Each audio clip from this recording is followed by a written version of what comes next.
जैसा कि last episode में हमने देखा कि टैंग शैंग और बाकी सभी ने ओशन गॉड का फर्स्ट चैलेंज पार कर लिया था और अब निंग रोंग रोंग और कैट गर्ल को उनकी स्पिरिट रिंग दी जाती है। और अब जब वो दोनों अपनी अपनी स्पिरिट रिंग एब्जॉर्ब कर लेती हैं, तो ऑस्कर उनसे उनकी स्पिरिट रिंग के बारे में पूछता है, जिस पर निंग रोंग रोंग बताती है कि अब वो सभी की सोल पावर को 80% तक इंक्रीज कर पाएगी और जिस मेंबर के ऊपर निंग रोंग रोंग अपनी पावर का यूज करेगी, उस वॉरियर की सोल पावर का कंजम्पशन रेट कम हो जाएगा और वो लंबे समय तक अपनी सोल पावर को मेंटेन रख पाएगा। वहीं अब कैट गर्ल अपनी सोल पावर के बारे में बताती है और कहती है कि उसकी स्पिरिट रिंग हेल कैट की ट्रू फॉर्म है। अब फिर वो लोग बात कर ही रहे होते हैं कि तभी उन सभी के ऊपर अब एक और गोल्डन लाइट पड़ती है, जिनसे उन्हें पता चल जाता है कि उनका सेकंड चैलेंज अब शुरू हो गया है। सेकंड चैलेंज के अंदर उन्हें ग्राउंड सी को पार करना है और ये चैलेंज उनके लिए काफी ज्यादा मुश्किल है, क्योंकि इस चैलेंज के अंदर उन्हें किसी सोल बीस्ट को नहीं मारना है। ये चैलेंज टैंग शैंग के लिए काफी मुश्किल था, क्योंकि इस चैलेंज के अंदर टैंग शैंग की स्पिरिट रिंग को सील कर दिया गया है। मोटू टैंग शैंग से पूछता है कि क्या हम उस प्रिज्म को यूज करके उसके अंदर बैठकर इस चैलेंज को पार कर सकते हैं, तो टैंग शैंग उसे इसकी भी मना कर देता है, क्योंकि उसके प्रिज्म को भी सील कर दिया गया है। अब सब लोग इस चैलेंज के बारे में बातें करने लगते हैं, जिसमें वो मार्शल सोल हॉल के बारे में बातें करते हैं और सोचते हैं कि अब वहाँ आखिर क्या हो रहा होगा। फिर हमें मार्शल सोल हॉल के अंदर का सीन दिखाया जाता है, जहाँ पर कई सारे ट्राइब्स के लोग आ रहे थे, क्योंकि वहाँ री इलेक्शंस होने वाले हैं और इस इलेक्शन में मार्शल सोल हॉल के अलग अलग डिपार्टमेंट को हैंडल करने के लिए एल्डर्स चुने जाने हैं।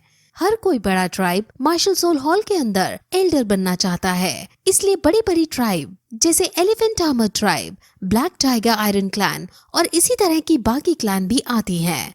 हमें और भी ट्राइब्स और उनके लीडर्स के बारे में बताया जाता है और उनके बारे में हमें अब आगे पता चलेगा।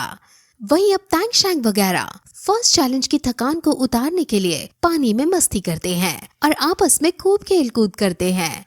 वहीं अब ऑस्कर को भी उसकी गोल्ड लेवल स्पिरिट रिंग प्राप्त हो जाती है और उसकी ये स्पिरिट रिंग देखकर सब काफी ज्यादा शॉक हो जाते हैं। इस स्पिरिट रिंग को यूज करके ऑस्कर अपनी बॉडी को एक प्रोटेक्शन सोल बॉडी में कन्वर्ट कर सकता है। अब ऑस्कर और बाकी सब एक दूसरे की काफी तारीफ करते हैं, क्योंकि इस फर्स्ट चैलेंज में उन्होंने एक दूसरे की मदद करके बड़ी बहादुरी के साथ इसे पार किया था। इसमें मोटू और जियांग के रिश्ते को भी हम देखते हैं, जो डे बाय डे गहरा और मीठा होता जा रहा था।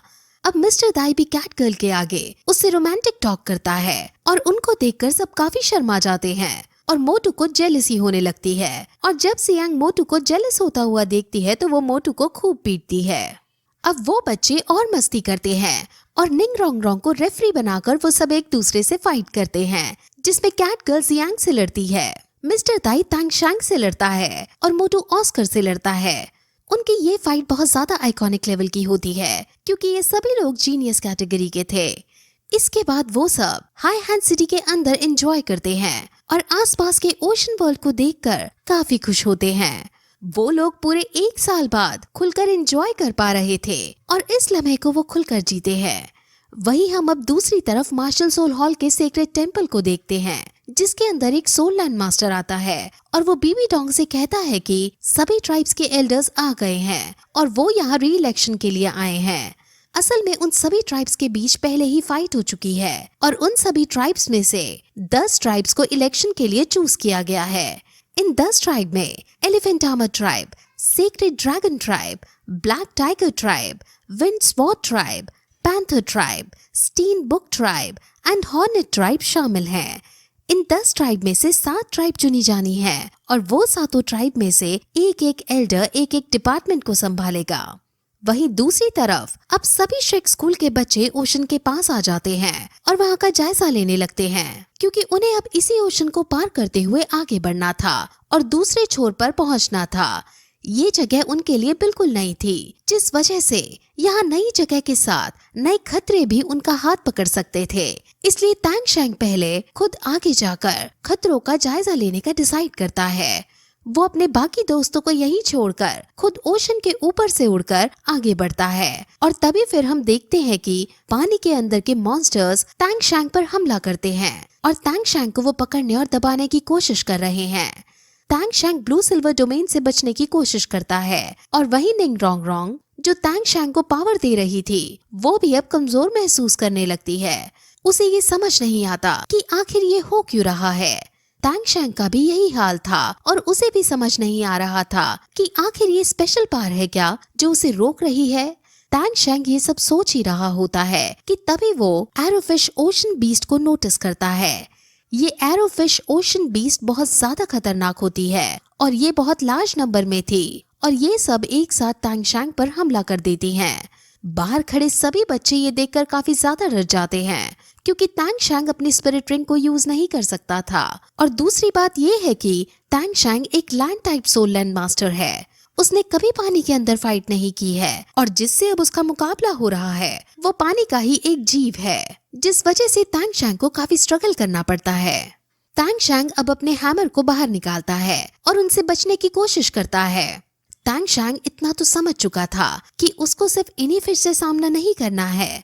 वो हालांकि अपने हैमर से इनको दूर करने में कामयाब हो पाता है, लेकिन ऐसा करने में उसे बहुत दिक्कत का सामना करना पड़ रहा था और उसकी सोल पावर भी बहुत ज्यादा रेट से कम हो रही थी। अब फिर उसे एक बात और पता चलती है कि जिस राउंड ओशन में वो इस वक्त है वो ओशन भी उसकी सोल पावर को धीरे धीरे खींच रहा है। अब टैंग शैंग समझ जाता है कि वो अपने हैमर को इधर उधर फेंक कर नहीं जीत पाएगा, इसलिए वो अब अपनी फुल स्ट्रेंथ का यूज करके ऊपर की तरफ जाता है और हाउ तियान 9 एक्सट्रीम्स का यूज करता है और उसे एक शॉक फॉर्म जनरेट करता है, जिस वजह से आसपास की सभी मछलियों को बहुत जोर से शॉक लगता है और टैंग शैंग का रास्ता साफ हो जाता है। लेकिन तभी वो नोटिस करता है कि एक बहुत बड़ा बीस्ट उसके सामने आ गया है और वो टैंग शैंग पर हमला कर देता है। टैंग शैंग जीवू की टेलीपोर्टेशन पावर का भी यूज करता है और जीवू की सोल भी टैंग शैंग की मदद करने की कोशिश करती है, लेकिन दोनों के प्रयास विफल हो जाते हैं और वो बीस्ट तेजी से आकर टैंग शैंग को इतनी जोर से धक्का देता है कि टैंग शैंग सीधे बाहर जाकर गिरता है और अपने दोस्तों के पास पहुंच जाता है। टैंग शैंग के दोस्त उसकी हालत के बारे में पूछते हैं, जिस पर टैंग शैंग खुद को बढ़िया बताता है और कहता है कि ओशन खुद हमारी सोल पावर को एग्जॉस्ट कर रहा है और ओशन के अंदर मैं सिर्फ 100 मीटर ही टेलीपोर्ट हो पाया। ये ओशन काफी ज्यादा खतरनाक है और इसके अंदर के बीस्ट इतने ज्यादा तेज हैं कि मैं उन्हें अपनी पर्पल डेमन आई से भी नहीं देख पाया। जिसने मुझ पर हमला किया था उसको मैं हालांकि ध्यान से नहीं देख पाया, लेकिन जहाँ तक है वो जरूर व्हाइट शार्क ही होगा। व्हाइट डेविल शार्क एक बहुत ज्यादा खतरनाक बीस्ट है जो उनके चैलेंज में नहीं थी। सबको लगता है कि ये बीस्ट जरूर कहीं बाहर ओशन से आ गया है, लेकिन अगर वो चाहती तो टैंग शैंग को जान से मार सकती थी, लेकिन उसने ऐसा नहीं किया। वो हमें नुकसान नहीं पहुंचाना चाहती है, वो बस हमें ओशन को क्रॉस करने से रोक रही है। वो सब ऐसी और भी बातें करते हैं और वो अब इस बीस्ट से लड़ने का डिसाइड करते हैं क्योंकि वो एक बहुत पावरफुल बीस्ट है और इतनी पावरफुल बीस्ट से लड़ने की ट्रेनिंग को वो मिस नहीं कर सकते थे। इसलिए टैंग शैंग के कहने पर वो सब अब तैयार हो जाते हैं और फिर यही एपिसोड इस तरह खत्म हो जाता है।